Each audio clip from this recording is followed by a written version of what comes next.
In the dead of night, shadows glide silently over snow-covered forests and war-torn cities. Wooden biplanes, fragile as paper, carry young women on missions so deadly. Their enemies whisper of witches in the sky. These are the Night Witches, fearless pilots who turned fear itself into a weapon during the Second World War. Tonight, we uncover the untold story of courage, terror, and survival missions flown in frost, darkness, and secrecy. Stick with us, because what you're about to hear isn't just history, it's a nightmare made real. In the year 1941, the Soviet Union was drowning in fire. The German invasion had torn across villages, cities, and fields. The Red Army bled men faster than they could be replaced. Factories turned night into day with the roar of machines, but the front demanded more. Out of desperation, a decision was made that would seem unthinkable. Women would be sent into combat. The order came from Joseph Stalin himself. A new regiment of night bombers would be formed, staffed entirely by female pilots. These were not ordinary women. Many had flown in clubs before the war, trained in small airfields scattered across the Soviet countryside. They were young, some barely past school age, and they had only known the quiet thrill of peaceful flying. Now, the state demanded they trade it for death. The call spread quickly. Marina Raskova, a celebrated Soviet aviator, was chosen to lead the regiment. Her name carried weight.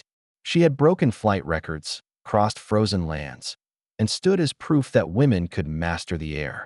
When Raskova's summons came, thousands of women volunteered. From across the vast Soviet Union, they arrived at the bases, thin figures wrapped in heavy coats, eyes clouded with frost and fear. The scene was stark. Soviet airfields in late 1941 were nothing more than stretches of ice and mud. Barracks were half frozen. Engines coughed in the cold, refusing to roar. Black skies pressed low, and the fog moved across the fields like a living thing. It swallowed the women as they marched in silence toward their new machines. The shock awaited them in the hangars. Instead of modern fighters or bombers, they were given Polikarpov Po-2 biplanes. The design belonged to another century. Wood frames covered with canvas, open cockpits that offered no protection from wind, bullets, or fire. They had no radios, no armor, no parachutes. These planes had been built to train students and dust crops, not to carry bombs into a world war. The women stared at the machines. Some smiled nervously, others bit their lips. Their lives would depend on fragile wings that creaked when touched. The irony was brutal.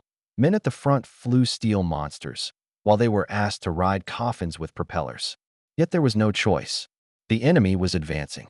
The state had called, and silence hung over them like a verdict.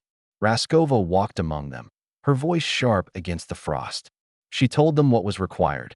They would strike the enemy at night, flying low and slow, carrying small bombs. Their missions would not be about strength, but fear.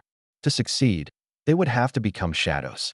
The women nodded, though their faces betrayed unease. Many thought of their families left behind. Some touched the fabric wings with gloved hands, as if to test if they were real. Around them, the fog thickened.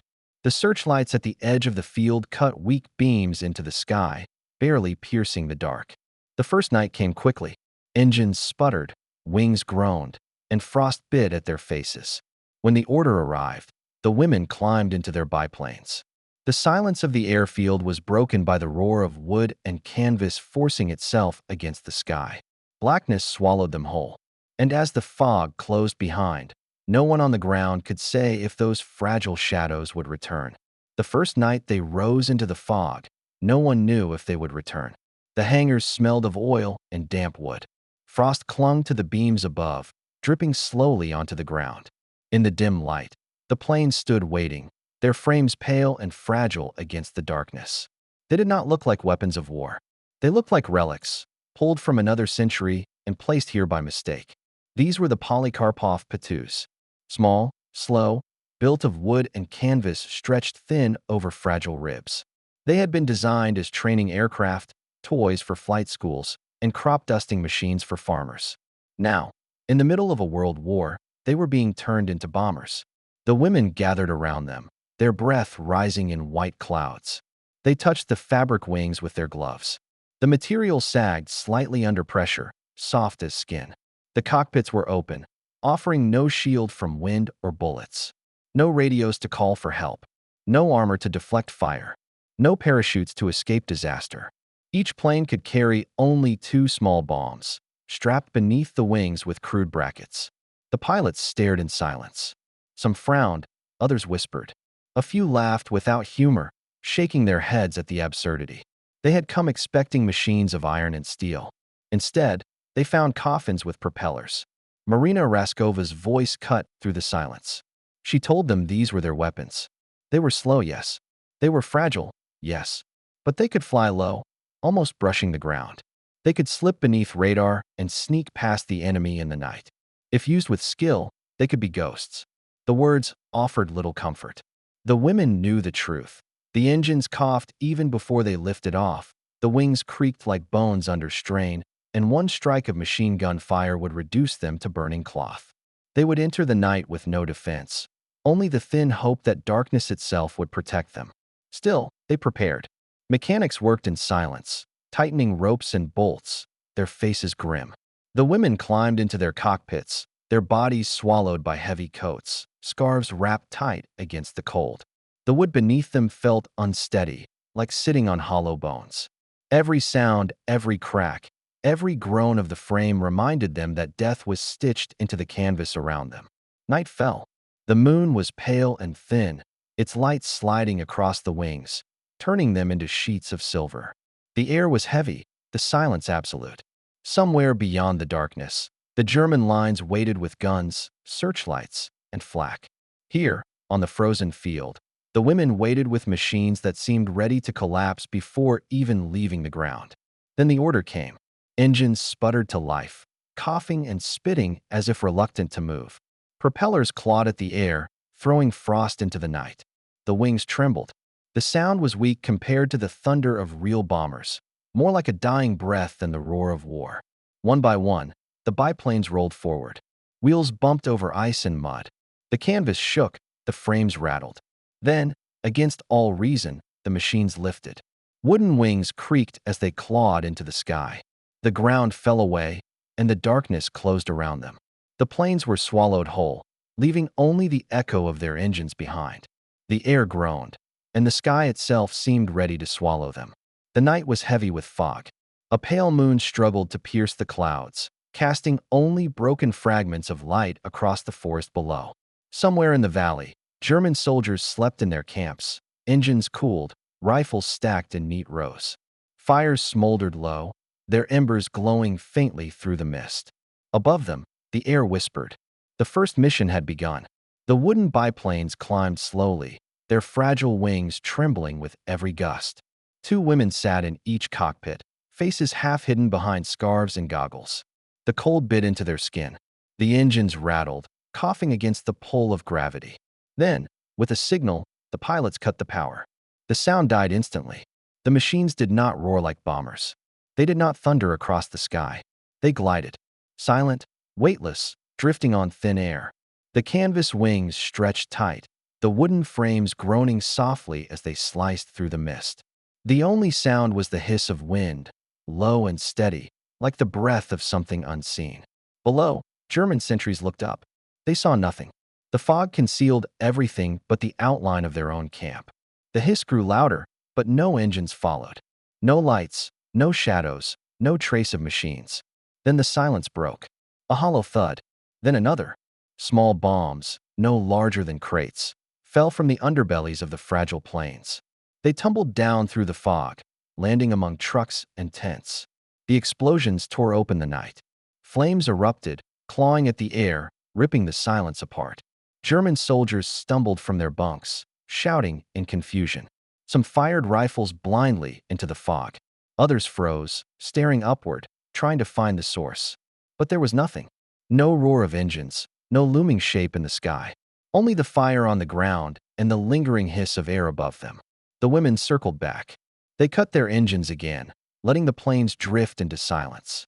Another wave of bombs dropped, cracking open more tents, scattering men in every direction. Horses screamed, trucks burst into flames, and the camp dissolved into chaos. To the pilots, it was both unreal and terrifying. They felt every vibration in the wood beneath them, every groan of the fragile wings as if death itself sat in the cockpit. Their bombs were few nothing compared to the vast loads carried by heavy Allied aircraft. But here, in the middle of the night, with no sound but the wind, each strike became something larger. Each explosion carried fear deeper than steel could. When the fuel ran low, the women turned back. Engines sputtered to life once more, just enough to pull the planes above the treetops. The fire below flickered in the fog, fading behind them until only smoke remained. The mission had lasted only minutes, yet it changed everything. In the valley, silence returned. The fires crackled, the wounded groaned, and the survivors whispered. They spoke of shadows that came without warning, of death that hissed through the sky with no shape, no form, no face.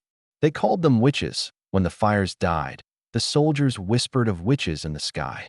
The night sky grew heavier with every raid. The German camps no longer rested easily, even when no planes came. Shadows above the treetops seemed alive, and every gust of wind carried the memory of that strange hiss in the air. The sound had no weight, no metal roar, only the sharp, thin whisper of canvas wings gliding through fog. The soldiers began to name it. At first, they spoke in fragments. In the trenches, men leaned close, muttering that the sound was not of planes, but of brooms. The gliding wings, the faint hiss, seemed like straw sweeping through the night. In the dark, with no clear shapes above, the comparison became a truth. And so they gave the intruders a name. Nachthexen, the night witches. The word spread faster than the bombs themselves. Around fires, men whispered it as though it carried a curse. In dugouts, officers scoffed, yet even they used the name, as though some part of them believed the women in the sky were not soldiers at all, but something darker. The witches came without warning. They carried little, only a few bombs each, yet the effect was greater than weight alone. Men began to fear the silence before the strike. They refused to light fires at night, terrified the glow would guide the unseen wings above. When the wind shifted, they listened closely, unsure if it was the forest moving or broomsticks sweeping the air. Hardened men, veterans of years of battle, spoke with unease. Some crossed themselves. Others stared into the clouds for hours, rifles in hand, never certain if the witches were watching. Even silence became unbearable. It pressed on their chests, choking sleep, breaking nerves. Reports passed up the chain of command. Commanders described enemy aircraft that defied detection, machines that appeared from nothing, struck, and vanished into the fog. But the soldiers did not speak of aircraft. They spoke only of witches, of phantoms who haunted the night. The official reports became colored by whispers, until even in written words the name lingered. Nachthexen. The irony was bitter. The women who flew the biplanes had been handed fragile machines, relics of another age. The Polikarpov Po-2 was slower than most fighters, its body thin, its wings stretched with fabric. Yet these weaknesses became terror itself. The planes were nearly invisible at night. Their slow speed allowed them to skim low, drop bombs, and vanish before searchlights found them. What the Germans mocked in daylight became horror in darkness. And the women knew it. When the name reached them, it did not sting. It did not shame. It armed them. If fear was a weapon, then the witches would wield it. Night after night, they returned. Engines cut, wings gliding, bombs falling. German soldiers huddled in their trenches, waiting for the hiss that signaled death. Fires no longer burned in their camps. Conversations dropped to whispers. Every shadow on the horizon became a threat. The witches were real. They had faces, names, and fragile planes that creaked like coffins. But to the men on the ground, they were something else. Something untouchable, a terror without form. But the witches were real, and they were coming again. The trenches on the Eastern Front were never quiet. Even in hours without gunfire, silence brought no peace. By 1942, the German soldiers stationed against the Soviet lines began to fear the night more than the day. For when darkness fell, the night witches came. The raids were small. Each biplane carried only a few bombs. The damage was real, but rarely decisive. Yet the effect was not measured in ruined buildings or burning vehicles. It was measured in the breaking of nerves. Reports describe soldiers huddling in trenches, clutching their rifles long before any sound reached the air. They knew the women pilots came with the darkness, engines cut, gliding low. The hiss of air over canvas wings became more frightening than artillery. For the bombs came suddenly one moment, silence. The next, fire tearing through camps. Men learned to wait in dread. They slept little, afraid to close their eyes. Even when no planes flew, soldiers listened for the faint whistle that might signal a witch above. Every gust of wind became a warning. Every rustle of leaves felt like wings brushing the air. The trenches grew tense. Soldiers whispered of shapes in the fog. Some fired into the night at nothing, convinced shadows were moving above them. The fear spread faster than the flames of the bombs themselves. Commanders noted the change. Men were not just tired, they were unraveling. The witches were clever. They returned night after night, never at the same hour, never in the same number. Sometimes only one plane glided in silence, dropping a single bomb before vanishing. Other times, waves of biplanes circled like phantoms, each releasing its payload in turn. There was no pattern to predict, no rhythm to prepare for. The uncertainty itself became a weapon. In daylight, officers mocked the wooden planes. Slow, fragile, vulnerable, they could be torn apart by a single burst of fire. But at night, the same fragility made them invisible. The Po-2s slipped through searchlights, their thin frames hard to track, their engines so quiet they seemed to come from nowhere. The soldiers began to call them witches not just in fear, but in resignation. The name carried the weight of superstition, a way of explaining the unexplainable. Men who had survived years of war now admitted, in low voices, that they dreaded the night. The psychological toll grew heavier than the bombs. Nerves frayed. Discipline cracked. Some soldiers refused to light cigarettes or lanterns, terrified even the smallest glow would mark them as targets. Camps grew dark, silent, and restless. Entire units lost sleep, waiting for raids that sometimes never came. The absence became as torturous as the attack itself. The night witches had found their true weapon. Not explosives, not fire, but fear. By forcing soldiers to expect death at any moment, they broke them without striking. Battles were won in the mind long before the bombs fell. And still the raids continued. The fog filled the trenches, and the soldiers listened. Rifles in hand, hearts racing, they waited for the sound of broomsticks sweeping overhead. Every hiss of wind became a broomstick passing overhead. The night witches were feared by the enemy, but their greatest enemy was not German fire. It was the sky itself. The Polikarpov Po-2 was built for training, not for war. Its cockpit was open, the wind unbroken, the cold unrelenting. At altitude, the night froze everything it touched.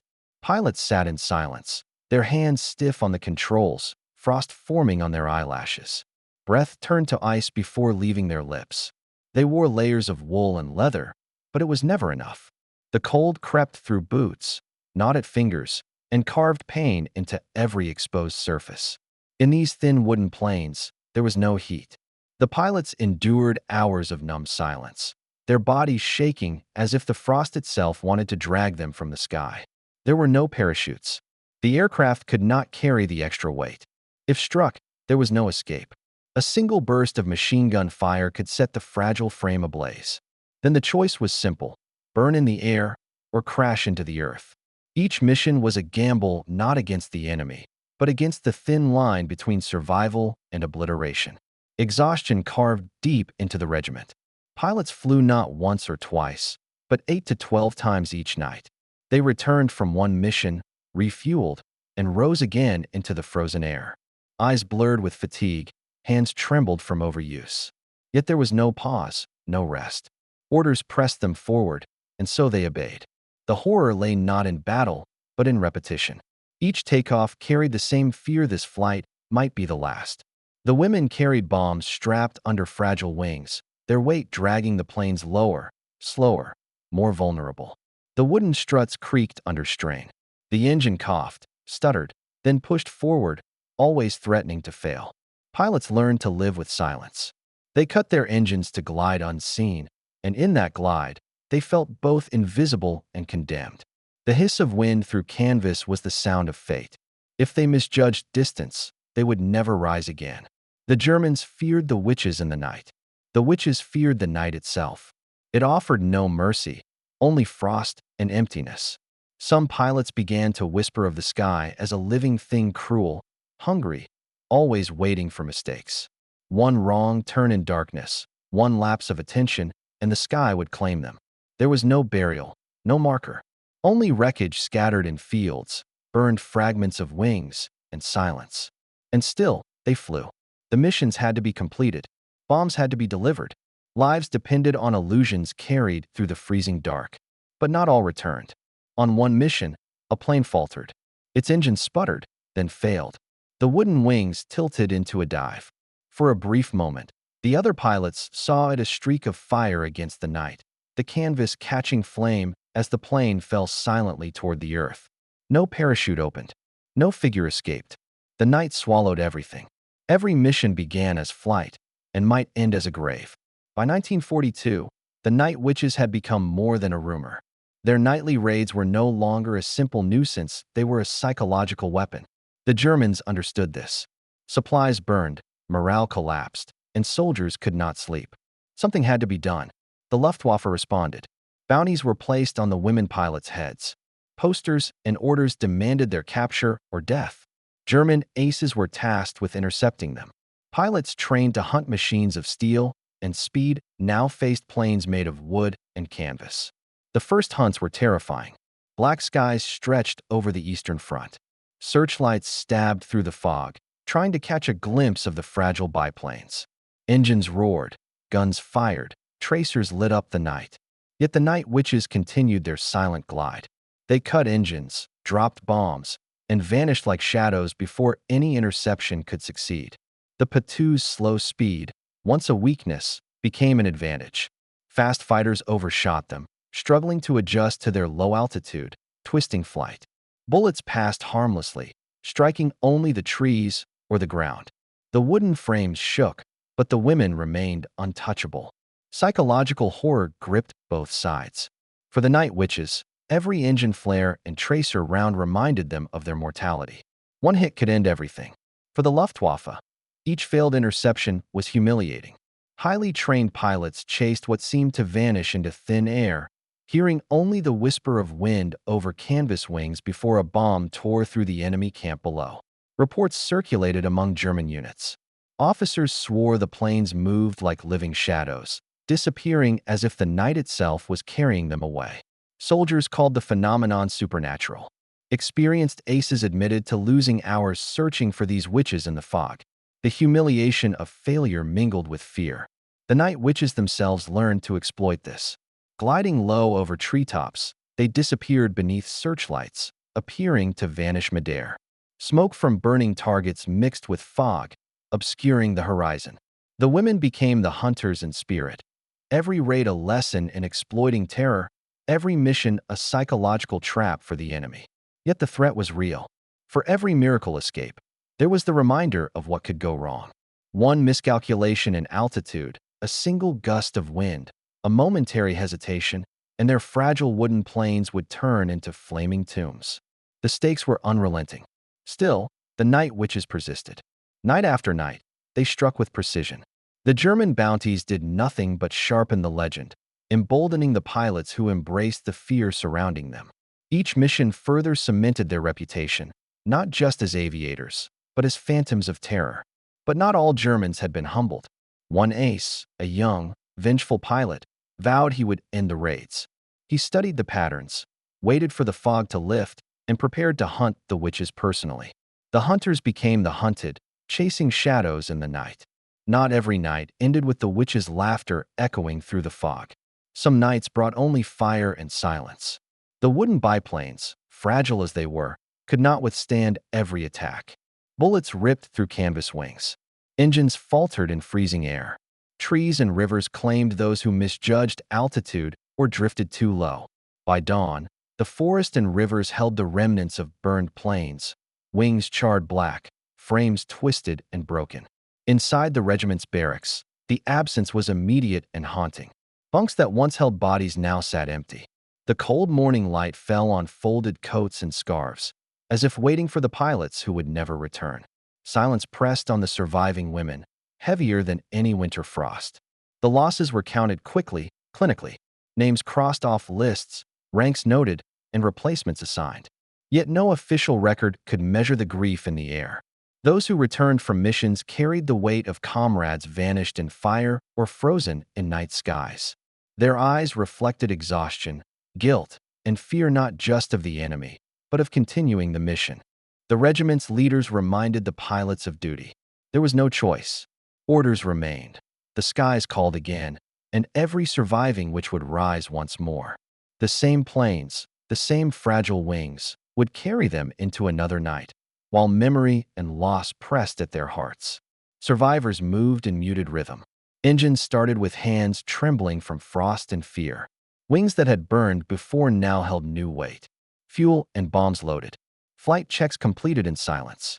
Every plane that left the hangar carried the echo of the one that would never return. On the ground, the forests and rivers told their own story. Charred wreckage lingered like ghosts. The wind carried whispers that mingled with the night. The living witches could hear it. The hiss of engines, the soft creak of canvas, and the imagined voices of friends lost too soon. Each sound became both warning and memory. Even officers noted the change. The young pilots returned with eyes hollowed by experience, hearts hardened against fear, yet still trembling when night fell. Psychological horror was no longer in the German guns, but in the quiet barracks. Empty bunks, folded clothes, and silenced laughter haunted the women more than any enemy could. And still, the next mission awaited. There would be no rest, no morning beyond the briefest pause. The witches climbed back into the frostbitten cockpits, engines sputtering, wings trembling. Darkness welcomed them like a shroud, indifferent to grief, indifferent to the living or the lost. The sky above was endless, black, and unforgiving. Each flight carried the possibility of survival, or the certainty of joining the ghosts below. Yet they flew. Again and again. Empty bunks whispered louder than enemy guns. By 1943, the Night Witches had become more than a tactical threat. Their planes, fragile as they were, no longer needed to strike to terrify. The fear they instilled had become a weapon stronger than bombs, louder than artillery, more relentless than any winter storm. German soldiers began to see them everywhere. In the forest, a swaying tree became the shadow of wings. In the fog, rustling leaves were interpreted as gliding planes. Even when the skies were empty, sentries pointed rifles at nothing, eyes wide, sweat frozen on their brows. Sleep became impossible. Every night stretched endlessly, and exhaustion compounded fear. Reports reached officers with increasing regularity. Men claimed to hear the hiss of air above, to see shadows moving silently through moonless skies. Patrols would check, find nothing, and return, only to swear that the witches had been there, watching, waiting. Whole units admitted to sleepless nights, trembling even in daylight. Discipline eroded under the weight of imagined threats. The forest itself seemed alive. Branches scratched at tents, winds whispered through the trees, and shadows lengthened unnaturally in the mist. Soldiers, conditioned to fire at any target, hesitated. They feared that any misstep would attract a night witch hovering unseen above. The psychological toll was immense. Men began to distrust their own senses, questioning what was real and what was conjured by terror. The witches did not intervene in these moments. The Po-2s were nowhere to be seen. Yet every German knew they could be. The memory of faint hisses, of bombs falling from silent skies, lingered in every shadow. Soldiers whispered of broomsticks and flying phantoms. The legend became inseparable from reality. Some reports were impossible to verify. One soldier claimed to see a night witch land in the clearing beside his trench, disappear behind the trees, and vanish without a sound. His comrades searched the area at dawn. No plane, no evidence, only frost-covered grass and broken twigs. The man's conviction did not waver, nor did his nightmares. Officers grew concerned. Entire battalions became jumpy, firing at imagined threats. Orders went unheeded, movement slowed, and morale plummeted.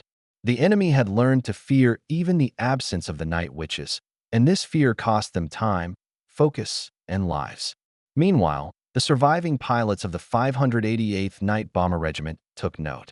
They learned that terror could be as effective as explosives. Each silent glide, each engine cut midair, each carefully timed raid not only struck at material targets, but worked inside the minds of their opponents. The witches had turned the night into a battlefield, one that the Germans could neither see nor control. Psychological horror was no longer an accident. It was strategy. Every shadow, every sigh of wind, every whispered rumor of a gliding phantom ensured that fear preceded action. The war, in these moments, was fought as much in imagination as in reality. The war was no longer fought on land, but in the mind. Winter arrived on the Eastern Front with a quiet cruelty. Snow blanketed the forests and villages, reflecting moonlight in a stark, unyielding white. The air was thin, and every sound carried far across frozen fields. It was in this frozen silence that the night witches struck again. The P-2 biplanes, fragile and wooden, rose into the cold night, pilots wrapped in layers of wool and leather. Their breath turned to frost before leaving their mouths. Hands numb from the wind, they gripped the controls, guiding the canvas wings over the snow-covered landscape below. Engines sputtered into silence as usual, leaving only the hiss of air to announce their approach. Below, German soldiers stirred in their camps. Fires crackled weakly, smoke curling into the icy air. The quiet was shattered by the first impact. Bombs dropped from invisible wings, tearing open tents, striking horses, vehicles, and supply depots. Flames spread across the white snow, staining it with red, leaving stark trails that glowed in the moonlight. The soldiers scrambled, shouting, firing rifles into darkness, and yet the attackers were nowhere to be seen. In the cold night, shadows seemed to move on their own, stretched by flickering fires and the smoke rising into the fog. Panic spread faster than flames. Men froze, unsure whether to flee or fire, whether the witches would strike again or had already vanished. The night witches moved with precision. One mission might last only minutes, but the effects were catastrophic. Each bomb placed carefully, each glide over treetops calculated, every explosion magnified by silence and the reflection of snow. Even the smallest payload became terrifying when combined with stealth and psychological warfare. For the pilots, winter missions were a test of endurance as much as skill. Open cockpits offered no protection from frostbite. Fingers and toes became numb, the wind biting through layers of clothing. Engines struggled in the cold, sometimes stuttering mid-flight. One mistake, misjudging altitude, miscalculating wind, or freezing in indecision could turn a night raid into a fatal plunge. Yet they flew, again and again, knowing the importance of each mission, knowing the terror they would instill in the enemy below. The German camps were left in chaos. Smoke rose over frozen tents, horses screamed, and fires reflected in the wide, white emptiness. Soldiers huddled together, waiting for another attack that might not come, yet expecting it regardless. Even when the planes vanished, the fear lingered, carried in every whisper of wind, every shadow in the trees. By dawn, the night witches had returned to base. Snow covered the wreckage partially, the landscape deceptive in its calm. Yet in the hearts of those who had survived, terror remained. The snow was pure, white, and unbroken except where fire and blood had marred it. The contrast was haunting, beauty and horror existing side by side, a frozen landscape of nightmares. The pilots did not rest. Fuel was checked, bombs reloaded, and plans made for the next night. The winter hunts would continue, each mission blending death and illusion, striking fear as effectively as any weapon. The cycle of terror was relentless. The snow was red, but the sky remained silent. The legend of the night witches did not remain confined to forests and frozen fields. Whispers of their presence spread far beyond the Eastern Front, carried on the winds of fear and rumor. Even over the North Atlantic, sailors and naval officers spoke of them in hushed tones, as if mentioning them aloud might summon the phantom planes into the fog above. Convoys sailed in endless gray seas, fog curling over gunnels, water reflecting nothing but a dim, featureless sky. Lookouts scanned the heavens with rifles and binoculars, hearts beating faster at every sound. A distant cough of wind, the creak of rigging, a shadow cast on misty waves, each was interpreted as a sign. The witches were everywhere, or at least, that was what fear insisted. Reports filtered through command channels. Sailors claimed to see aircraft moving silently above convoys, engines muted by the fog, wings skimming the water as though suspended by magic. When nothing could be found, men grew more anxious. Their minds filled the void. The legend had outgrown reality, becoming a weapon more powerful than any torpedo or shell. Officers recorded these accounts, often with skepticism. Yet the cumulative effect was undeniable. Convoys moved slower, flares were fired more often, and vigilance stretched to the breaking point. Men lost sleep. Fingers ached from gripping rails, eyes red and unblinking from scanning gray horizons that might hide nothing at all. Psychological fatigue became as much a hazard as storms or enemy fire. The night witches themselves had never flown over the Atlantic. Their biplanes were slow, wooden, and unfit for such distances. Yet the myth the terror it instilled traveled faster than any aircraft. Every shadow cast by a mast, every whisper of wind through rigging, became a potential threat. Sailors imagined bombs falling silently from nowhere, seeing destruction that did not exist. The line between myth and reality blurred, leaving men constantly on edge. The irony was stark. The women who struck fear along the Eastern Front remained confined to their wooden Po-2s and frostbitten cockpits. Yet the effect of their campaigns spread across oceans, across units who had never faced them directly. Enemy soldiers feared them as if they had already witnessed the raids themselves. The witches had transformed from pilots into phantoms, agents of terror whose presence haunted minds rather than territory. Fog swallowed hours and hours of anxious waiting. Sailors huddled in cold watch towers, binoculars trained upward, every hiss of wind through rigging a potential omen. Even when nothing appeared, the silence felt loaded, the air heavy with expectation. Each shadow on the horizon, each ripple on the water, became a possible attack. Fear itself patrolled the decks, invisible, relentless. By dawn, the convoys passed unscathed. No bombs fell, no planes were spotted, yet the sailors remained haunted by the night's anticipation.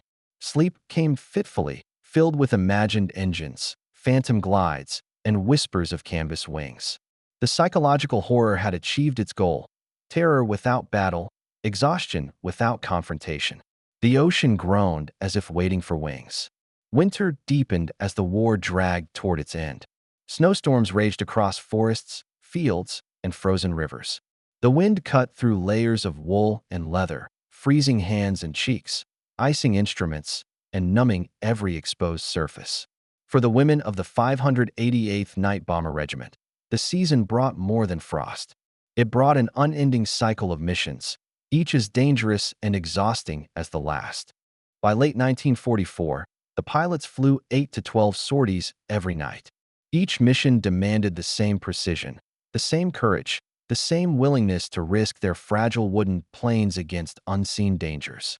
Engines sputtered, wings shivered in the cold, and the open cockpits offered no protection from the icy gusts. Yet they flew, again and again, because fear both of failing their duty and of German reprisal would not allow pause. The regiment's toll was visible. Pilots returned from sorties with frostbitten fingers, eyes blurred from lack of sleep, faces pale under the exhaustion of repeated nights. They spoke little.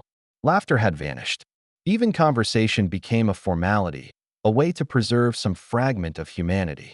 In the barracks, bunks were filled with bodies too tired to move, and the living walked among them like specters themselves. Snow-covered landscapes stretched endlessly below. Moonlight reflected off frozen rivers, glinting over forests blackened by night and war.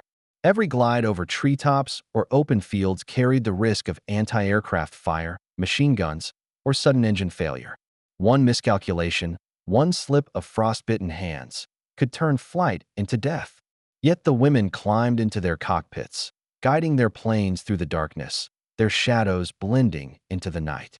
Psychological horror dominated every sortie. There was no clear boundary between life and death. Pilots who survived one raid returned to fly the next, carrying the memory of friends lost just hours before. The dead and the living occupied the same space in the minds of the survivors, indistinguishable from one another. Each mission reinforced the haunting. Flying wooden wings in darkness became less a job and more a state of existence. The regiment had flown over 23,000 missions since formation. Each mission added weight not just to the aircraft, but to the souls of the pilots. The skies, once a theater of action, became a cemetery in motion. Shadows moved over snow like ghosts gliding silently, delivering destruction while remaining nearly invisible. Orders continued to arrive. Berlin still awaited, distant but unrelenting. The pilots' bodies were battered, their minds frayed, yet fear, duty, and exhaustion kept them airborne. Every sortie was a test of endurance, every landing a temporary reprieve. By the final weeks, the night witches were neither fully living nor fully dead in spirit. They existed as shadows of themselves, of their fallen comrades, and of the terror they had instilled in the enemy. To the Germans below, they were phantoms. To themselves, they were becoming phantoms as well. The line between soldier and ghost disappeared in the snow. By early 1945, the Third Reich was crumbling. Cities lay in ruins, smoke rose from shattered streets, and the air was thick with the scent of burning timber and metal. Even as defeat became inevitable, the fear inspired by the night witches remained undiminished. Their biplanes, fragile and wooden, continued to glide through the night skies above collapsing Germany, silent harbingers of doom. The women flew over Berlin and its outskirts, guiding their Po-2s through clouds of smoke, over shattered rooftops, and past artillery that could do little to stop them. Engines muted at the last moment, bombs dropped with deadly precision, and then silence returned, leaving nothing but fire and confusion in their wake. Each sortie was a final punctuation, a whisper of inevitability against a dying empire. German soldiers and civilians alike feared the sound of the approaching wind. The hissing of the engines, once a strange and terrifying omen, became a symbol of the Reich's impending collapse. Even those who had survived countless raids could not ignore the phantom wings above. Shadows moved without form, bombs fell without warning, and terror preceded destruction in every district. The witches' own exhaustion was immense, yet they persevered. Nights were long, temperatures freezing, and the weight of endless sorties pressing on both body and mind. Still, they flew again and again, carrying the memory of comrades lost, the weight of thousands of missions, and the responsibility of completing their final acts of warfare. Their courage was quiet, uncelebrated, and relentless. From the ruins below, smoke twisted into the night, mingling with fog and the breath of the pilots. Each mission reinforced the terror that had long defined their raids. The psychological impact on German defenders was profound. Despair spread faster than fire. Men surrendered not only to the overwhelming Soviet advance, but also to the lingering, ghostly presence of the witches in the skies above. Despite the devastation, the night witches remained methodical. Each bomb was placed to slow resistance, to support the advancing troops, and to instill lingering fear. Their actions were precise, even as exhaustion threatened to overtake them. They were warriors of both flesh and shadow, their lives entwined with the fate of the enemy they pursued through smoke and ruin. The sky over Berlin became a theater of death. Bombs fell silently, igniting fires that painted black and white ruins in ghostly contrast. Streets once bustling with soldiers now lay empty or burned. The city seemed to groan under the weight of its own destruction, and above, wooden planes cut through the night, bringing the final acts of terror. Even as the Reich teetered on the brink of collapse, the witches did not rest. Each mission was a ritual, a relentless reminder that while empires fall, fear can endure. The psychological horror they imposed was complete. The enemy could not escape it, even in surrender, because the legend had become indistinguishable from reality. The Reich would end, but the witches would not. The guns fell silent. Smoke no longer rose above the forests and cities. The endless nights of hissing engines, burning tents, and falling bombs had passed. Yet for the women of the 588th Night Bomber Regiment, the war's end did not bring relief. Survivors returned to their villages and cities, stepping into a world that had continued without them. Streets bustled with people who had not seen the horrors of the Eastern Front, families that had not felt the constant tension of silent wings above, and governments that moved quickly to rebuild while leaving shadows unacknowledged. The pilots walked among civilians, invisible in plain sight, their eyes carrying memories that no one could comprehend. Airfields lay empty and silent. Wooden biplanes, once instruments of terror and survival, were dismantled or stored away. The roar of engines replaced by the whisper of wind over frostbitten tarmac.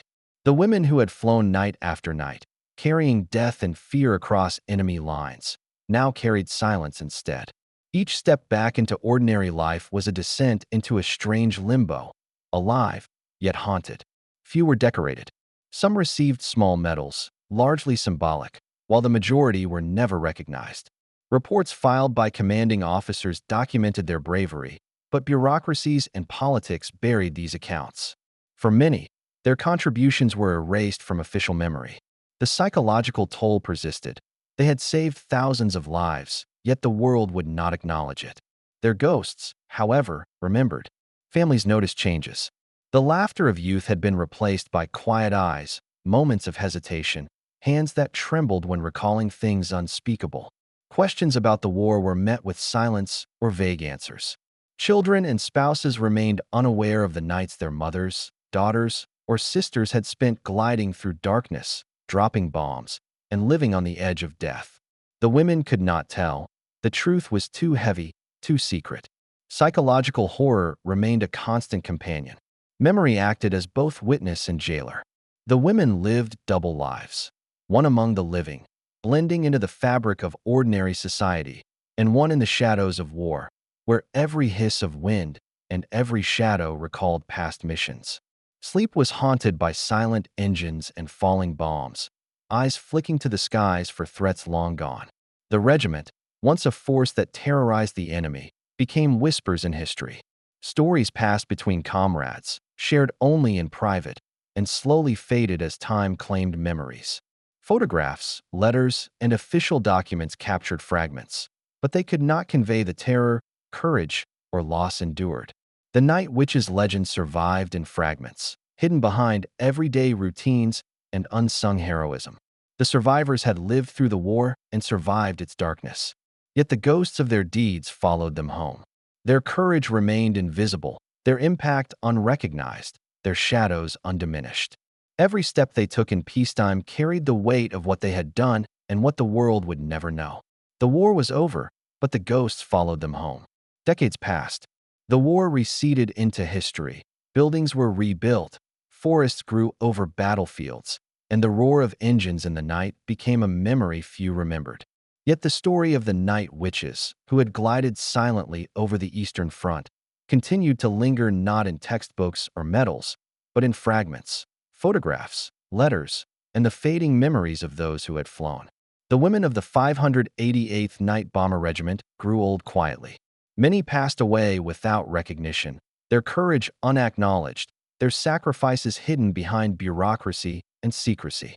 They returned to lives that demanded normalcy, yet carried the weight of thousands of missions, the faces of comrades lost, and the constant whisper of silent engines in the night. The world saw them as civilians. Their shadows remained unseen. Historians, researchers, and the children of later generations slowly uncovered evidence of their deeds. Archival photographs, documents, and interviews revealed the truth. Hundreds of young women had flown wooden biplanes into danger, relying not on firepower, but on cunning, endurance, and fear to turn the tide of battles. Their missions, numbering in the tens of thousands, had saved countless lives while leaving the enemy terrified. Yet, even as the story surfaced, the true scale of their terror, the psychological warfare, could never be fully measured. Black and white images show their faces, often smiling or stoic, young eyes reflecting determination and fear. The planes in the photographs are small, fragile, almost insignificant, yet these machines carried enormous power, the power to haunt, to manipulate perception, to strike terror where none should exist. Their greatest weapon was never the bombs they dropped, but the shadows they cast, the fear that stretched across forests, fields, and even oceans. The psychological horror of their legacy is profound. While enemies feared them as phantoms, the women themselves became ghosts in their own lifetimes, haunted by memory and secrecy. Survivors spoke rarely, recounting events only to those they trusted. The sounds of the night engines cutting, bombs falling, winds rushing over canvas wings remained vivid in their minds. Even peace could not erase the terror they had lived through and inspired.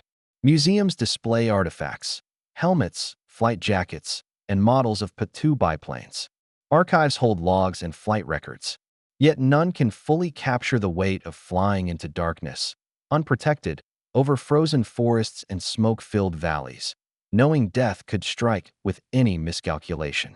The shadows of the night witches linger in memory, but no trace remains in the world they saved. Their story, once hidden, now serves as both history and legend. It is a reminder that courage can exist without recognition, that fear can be a weapon, and that human endurance can achieve the extraordinary. Shadows can alter outcomes, decide battles, and shift the course of events. Yet shadows leave no trace. They vanish as silently as they arrive, remembered only in whispers. The Night Witch's legacy is eternal in its silence. They changed history not with might alone, but with imagination, stealth, and endurance. They taught that even the smallest forces, guided by courage and ingenuity, could shape events beyond their measure. And though the world forgot for decades, the echoes of their wings remain, haunting the spaces between memory and myth. The Night Witches prove that shadows can change history. But shadows leave no trace, only whispers in the dark. The war ended, cities rebuilt, and decades passed, yet the legacy of the Night Witches remains. They fought unseen, struck without warning, and proved that shadows alone could change the course of history. Heroes unsung, their stories nearly erased, yet tonight, their whispers return to remind us that courage often hides in silence. If this story gave you chills, leave a like and share it, and don't forget to subscribe for more hidden war stories, untold legends, and the secrets that history tried to bury. The shadows of the past are waiting. Are you ready to follow them?